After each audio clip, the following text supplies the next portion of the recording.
ou seja, é um paciente que te chamaram para atendimento e ele não está respondendo. Então, passo 1 preciso entender se esse paciente está parado ou não. Como é que eu entendo isso? Vou me posicionar ao lado do paciente e vou chamar ele pelos ombros.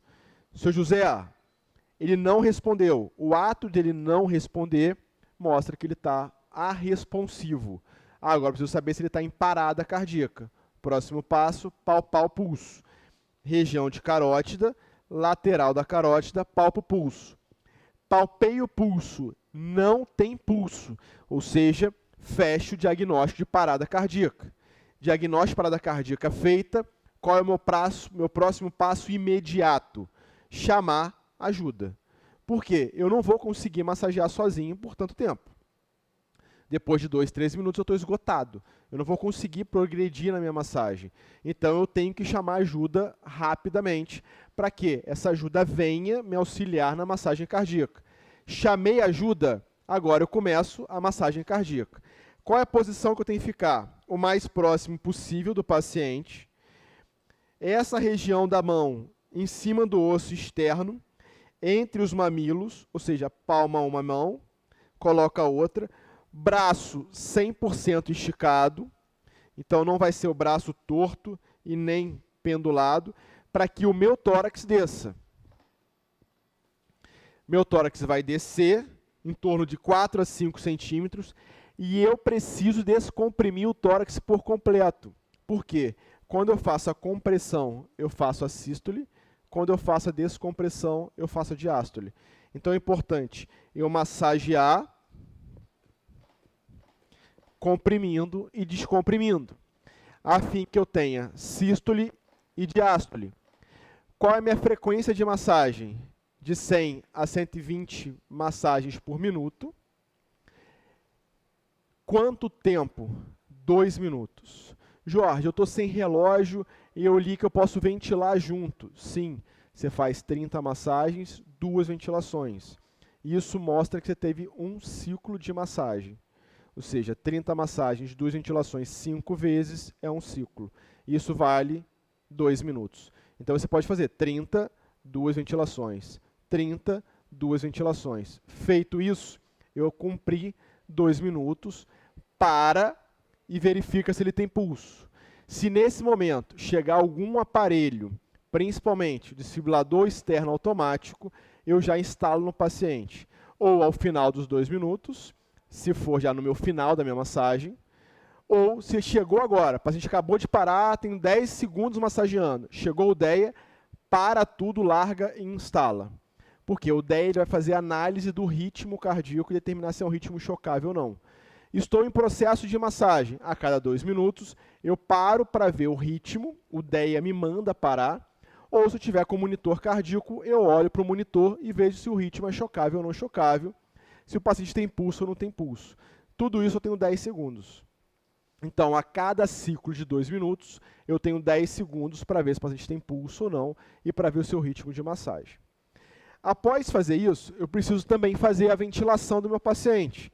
Porque quando nós vimos lá, nós temos compressão primeiro, abertura de via aérea e ventilação. Como é que eu vou abrir a via aérea do meu paciente? Normalmente, eu elevo o mento. Mas se ele for vítima de um acidente de carro, por exemplo, e eu acho que ele teve um trauma na medula, ou seja, um traumatismo raquimedular, eu posso elevar o aumento? Não, porque se eu elevar o aumento, eu exponho esse paciente a uma lesão de coluna. Então, esse paciente tem que fazer a tração da mandíbula. Então, eu pego a mandíbula dele e vou tracionar para cima. Vou ventilar. Máscara. Faço um C na máscara, e esses 3 dedos na mandíbula. E aqui eu travo e ventilo. Jorge, mas se for um traumatismo raquimedular, eu vou usar minhas 2 mãos e uma segunda pessoa vai ter que ventilar para mim. Beleza? Jorge, mas você falou aí dos ritmos cardíacos. Então, o que eu tenho que avaliar em relação a ritmo cardíaco? Quando tem o DEA, não está aqui, eu vou pedir as meninas para trazer para mim, o que o DEA ele avalia para a gente? O ritmo de chocar ou não chocar. Então, quando nós pensamos em ritmo cardíaco, quais são os ritmos chocáveis?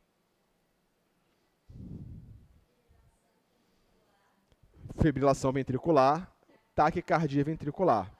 O que é taquicardia ventricular? Ou seja, o coração ele começa a bater muito rápido, não dá tempo de relaxar para chegar sangue e ejetar pela aorta. Então ele bate tão rápido que ele bate vazio. Se ele bate vazio, eu não estou mandando sangue para o meu cérebro, por isso a gente está em parada cardíaca.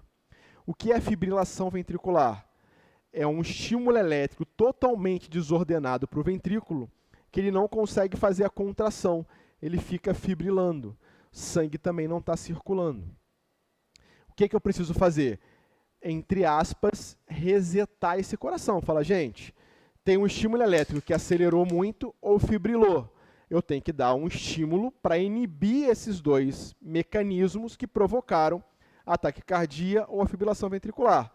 Então, eu vou e faço a desfibrilação do paciente, que é como se fosse um reset, para que o nó do sino atrial ele volte a comandar e bater de 50 a 100. Esse é o papel da fibrilação, do choque. Quais são os ritmos não chocáveis? Só lembrar aquele que tem A na frente. A atividade elétrica sem pulso, que é qualquer atividade elétrica, e a ausência de pulso, e aquela linha chamada sistolia.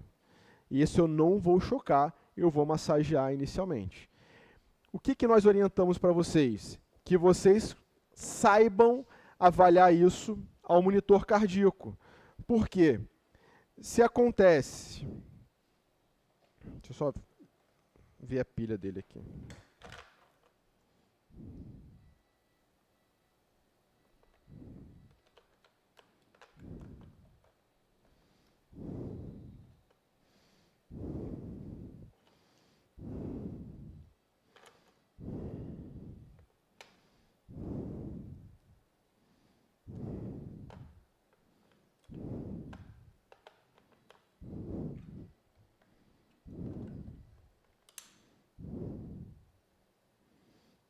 Vou precisar de outra bateria ali para elas.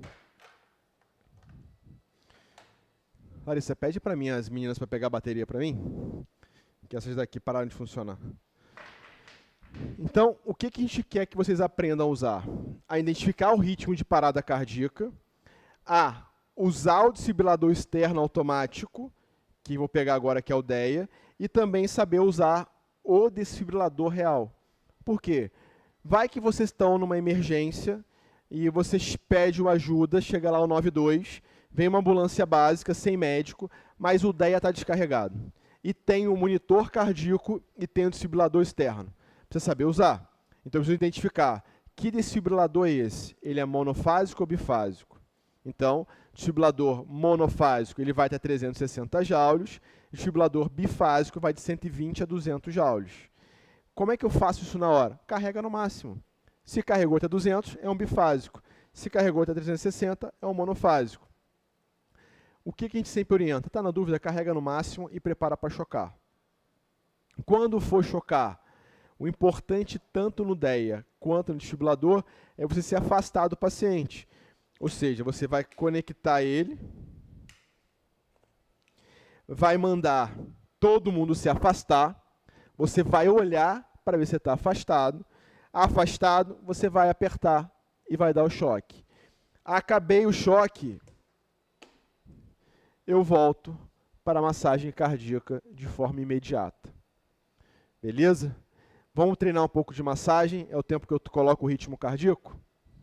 Beleza.